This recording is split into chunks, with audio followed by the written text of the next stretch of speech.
I've noticed that the Attorney General is tweeting quite a bit about looters and rioters, and not about the fact that we have a history of police violence in the city and nation, and that has caused people to take to the streets yet again to demand for accountability and change in our criminal justice system. How dare you be angry about looting and crimes when the police are still out there enforcing the law? After the McCloskeys defended themselves, Gardner finally found a crime she cares about. She promised to have them punished if she could. I am disturbed by the events that occurred over this weekend, where there were peaceful protesters who were met with guns and a violent assault.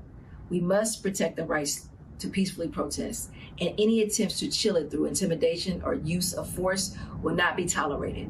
Since learning of these events over this weekend, I've worked with the public and the police to investigate these tragic events. I will use every extent of Missouri law to hold individuals accountable.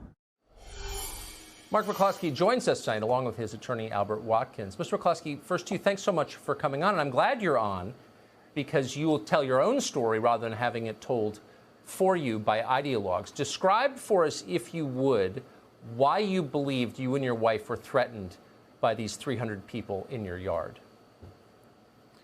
Well, Tucker, you got to understand, my house sits right on the edge of a road called Kings Highway, and our private place is Portland Place, where my wife and I were preparing to have dinner, maybe 70 feet from the gate. By the time we looked up and we saw the marchers coming down Kings Highway and getting loud, we looked over at the gate, and there's no police there. Our private security wasn't there. Nobody's there. And I look over at my wife, and I see all these people outside the gate, and then the gate bursts open. People start coming in, and then a flood of people start coming in. They're angry. They're screaming. They've got spittle coming out of their mouth. They're coming towards the house. And, you know, on June the 2nd of this year, the protests in downtown St. Louis went violent instantly. People, the looting and violence and rioting. I watched on live TV the 7-Eleven in downtown St. Louis from the moment the first window was broken throughout the looting process till the fire was started and then till the fire fully engaged the building, and nobody came that entire time. I looked over at my wife and I said, oh my God, we're absolutely alone. There's nobody here to protect us but us. That was the same night retired police captain David Doran was murdered. When I saw that mob come through the gate with their rage and their anger, I thought that we would be overrun in a second. By the time I was out there with my rifle, the people were 20 or 30 feet from my front wall. I've got a low wall that separates the house from my front yard. And so I was literally afraid that within seconds they would surmount the wall, come into the house, kill us, burn the house down, and everything that I'd worked for and struggled for the last 32 years.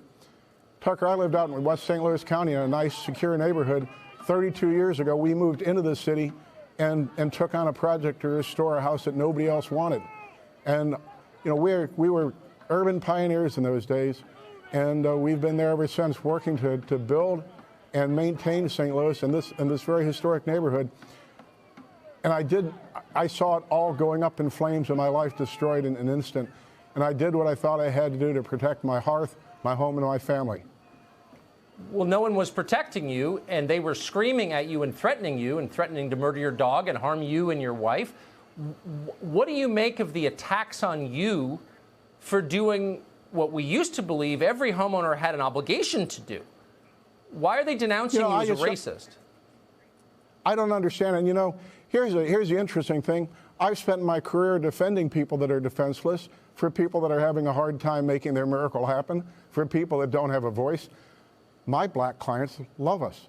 The night that this happened, I had some of our black clients calling us up till 2:30 in the morning, telling us how wrong it was, the way the press was writing us up, telling how wrong it was that we should be portrayed as racist. This is what I do for a living. I help people that are down and that need a hand and the people that need a voice. To call us racist is ridiculous, and it had nothing to do with race. I wasn't worried what the race was of the mob that came through my gate. I was worried that I was going to be killed. I didn't care what race they were.